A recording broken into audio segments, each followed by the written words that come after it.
I'm one of the biggest advocates of asynchronous communication. It's one of my favorite things in the world. I got so pumped up. I started writing articles back in 2020. I got published in Entrepreneur in 2022 with my async article.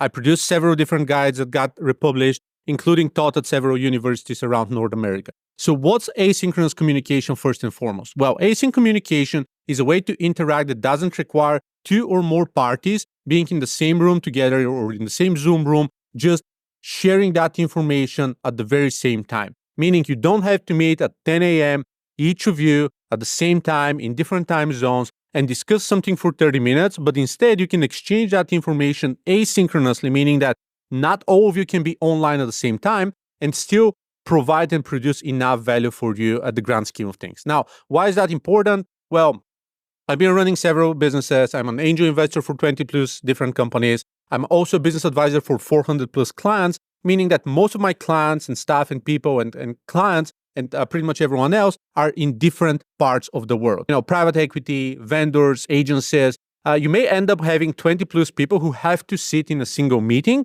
for something that could have been an email, which is kind of one of my favorite things. The other thing is I get about 90 outreach messages every single week. Sometimes it's more. I get over 450 different emails. So my inbox is pretty crowded and I get call requests more often than I care to admit. So as a rule of thumb, kind of what I've done is I have several different templates and several different messages, just telling people that I do async, or I just say no, or I just link them to a couple of different posts telling them what async is and if they want to work with me or connect with me, how they can do that, but just not waste my time with calls. So without further ado, I'm going to explain you how to incorporate async in your daily life as best as possible, especially if you're a solopreneur, entrepreneur, founder, consultant, or someone else who's not doing a 9 to 5 and is not forced to sit in meetings more often than not. And even if you're working in an organization that requires meetings, probably your colleagues are torturing you a lot more than they have to, and you can probably share that resource or just a checklist with them and tell them, hey, we can do that async, it's going to be more efficient, and just explain them how the process works. So let's dive right in. First way to do async is, well, shift to email. Now, I know that it's pretty trivial. However, it's the most obvious thing to do with people who are asking you to do a meeting. So what I do more often than not is, hey, I don't have times for calls, or I'm busy with my family. My calendar is scheduled for like 2.5 months ahead of time, which oftentimes is true. So if you actually want to get a response, just drop me an email. So I'm going to get back to you as quickly as possible, or when the time permits, or over the weekend. That's something that I do more often than not. Why? Because email is a pretty traditional medium. Everyone has an email. Everyone knows how to use an email. You can possibly add other people to help you filter email, like your assistants or receptionists, or you can forward to other people if you need additional responses. So as a rule of thumb, email is one of the easiest things to potentially provide a response as a final result without having to waste your time and hop on unnecessary calls. Now, one of the other things that I'm going to add in here is that in most cases, one of the reasons that I'm dropping calls and I'm saying no to calls is that many of the calls are offered by people who schedule calls for a living, meaning that what they get paid for is setting appointments and scheduling calls. So this is what they're getting paid for. However, this is not what I'm getting paid for. I'm getting paid for managing businesses, generating business for our clients, building a community, doing consulting. So these are things that do not require me to sit on an unlimited number of calls with random vendors out there. So just this misalignment and this perception of, hey, we want different things in life is one of the key reasons why I'm pushing more things to email. Number 2 is project management systems. Now, when it comes to my internal teams, and including our clients, what we are doing is, instead of doing random calls just for status checks or for things or so, we have project management systems. So on Mondays, I normally take a look at sprints and they see what's planned for the week, or I drop a message with, hey, these are my priorities for the week or so, kind of in a channel, or I do that over the weekend in the project management system, or go to specific channels and say, hey, these are some priorities, sit down on Monday, or like go through them and kind of see what you can pick next week. And this is essentially kind of what we do. Otherwise, if you don't do that, then we're not on the same page and time's going by and we're pressed against deadlines, and then we have to meet. It's kind of an urgency meeting in order to solve specific problems. So all of that could be solved ahead of time by, just doing some proper planning with the project management system when it comes to doing that internally. So we use Asana internally. Some of our clients use, say, Basecamp or Jira or Trello or some other project management tool, ClickUp. We just sit down together with them, decide on the plan, status reports, check-ins, and that's how we are kind of avoiding meetings as well. Number 3 is Loom. So Loom is one of my favorite tools on the planet because I can convey whatever I want to convey in a video and just drop it. And Loom's also creating an AI overview, and it's kind of solving most of the problems that I have with communicating with people. So one of the things that happens more often than not, I get that especially from founders who follow me on LinkedIn or YouTube and say, hey, do you have a time for a call? Do you have a time for a coffee or so? Most of the time, unless I want to do something specific with them, such as invest in them or kind of coach them or something, then I say, well, no, I know what you're doing, or like I've seen your business or so, whatever. So I don't mind helping you, but there's no chance in the world we are going to meet. Or if you want to meet, you need to sign up for my $1,800 a month plan. And then we can meet like once a month, and then everything else is going to be async anyways. So what I can do is either drop me an email here and I'm going to respond, or drop me a Loom and I'm going to drop you a Loom, something like that. So Loom is my other option. So the way Loom works, again, is you can record your screen, or you can just do camcorder. It's doing an overview. You can summarize it, and essentially it's really making everything better. I use that both externally with like clients and just other people online. And I also do that internally with my teams, especially if I want to demonstrate something that does not fit in a few words or does not fit in a screenshot. I can do a product demo. I can do kind of an onboarding. I can do an explanation. I can do an SOP. And this is kind of how we are solving the problem with the solution. The other great things is that a Loom can actually be documented and stay as an SOP afterwards when you download the video. Number 4 is forums. Now, there are different types of forums, and if you're over 25 or 30, you have also used forums back in the day, the early digital days when we were just starting out, and the Slacks and kind of social media wasn't really that popular back then.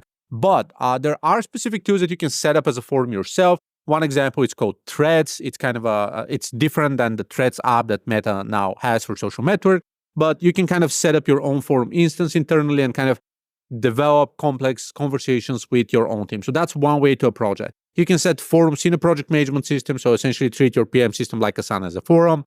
You can set up a standard forum such as a PHPBB or Vbulletin or IPB. You can set up a WordPress-driven forum like bbPress. Essentially, all of these alternatives and options are ways to build forums yourself. Number 5 is separate messenger, just using WhatsApp or Telegram or something else that you're not using on a day-to-day, meaning that you can turn off all notifications and just take a look at when it's important. It's really critical to not use that for a messenger that you take a look at and kind of monitor for your, let's say for your kid's school or your parent or someone else, something that you're monitoring with high priority and it's always turned on. But rather something that you can mute and just take a look at whenever you get the chance. So pretty important, but you can still do that async. Number 6 is Volley. Volley is a tool that's similar to Loom in a way, but it's a mobile app. You can just kind of do volleys with a specific individual, and you can kind of do one-on-ones, either individually, one-to-one, or in a small group, and just throw kind of a video overview of something that's happening. So it's a pretty cool way. It's kind of a messenger, but an async messenger. It doesn't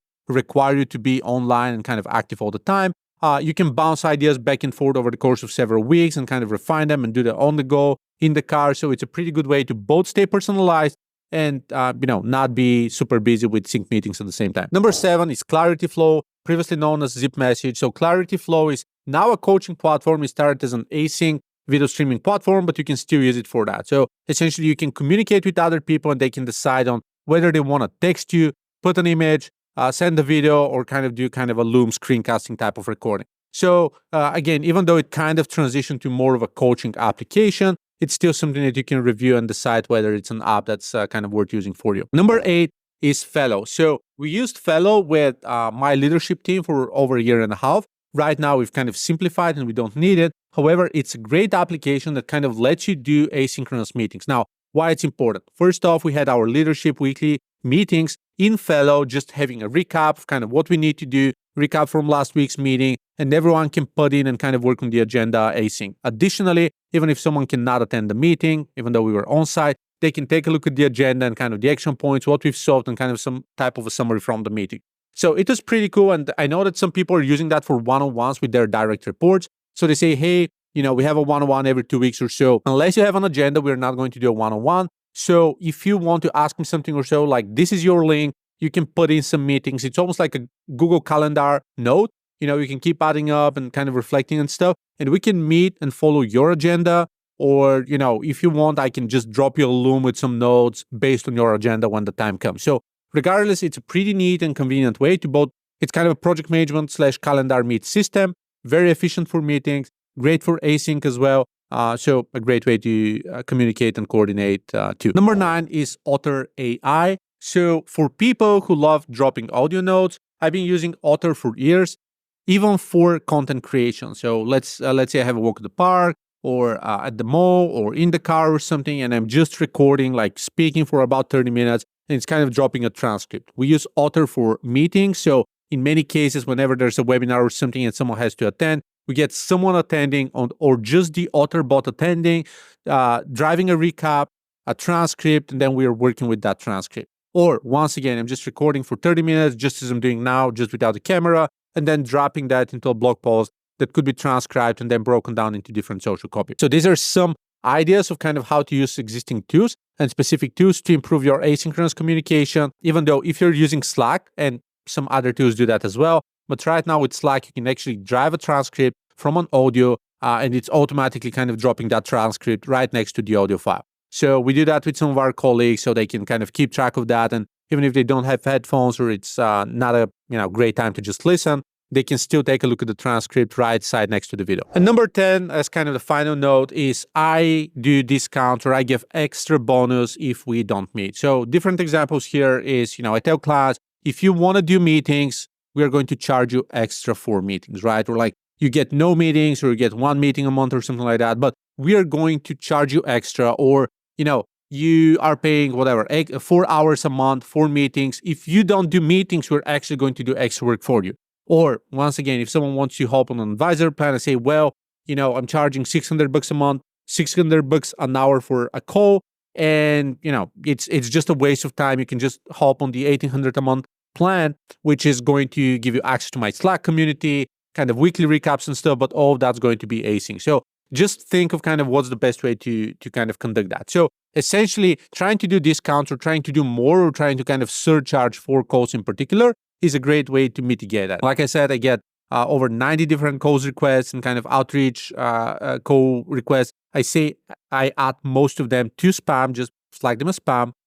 Some of them, they just get a no. And some of them, if they're too insisting, I just send them a link to my Clarity, which is at $600 per hour. So if what I can say is I have over 45 calls on Clarity, consulting calls from people who are interested in me, but never, not a single time have I had an outreach request receiving a Clarity link in response who actually schedules a meeting afterwards. So this is just to show that people are making money off of you hopping on calls. And whenever you tell them, okay, you need to pay my time, so go ahead and pay and schedule some time, they just tend to disappear. So next time someone's trying to ask you to hop on a call and just waste your time, unless it's your boss or your biggest client or someone like that, just feel free to tell them, no, I'm getting tens of different call requests a week. I respect my time. I'm too busy at work.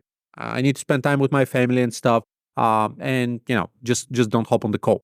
In addition to that, take a look at the captions below. I'm going to also link to some of my blog posts about why I'm not picking up my phone, or if I don't respond to emails, what's the reason to not respond to emails. I have several of these guides in my blog post, so I'm going to link them down below. And you can just send them to someone if they're too annoying and trying to waste your time.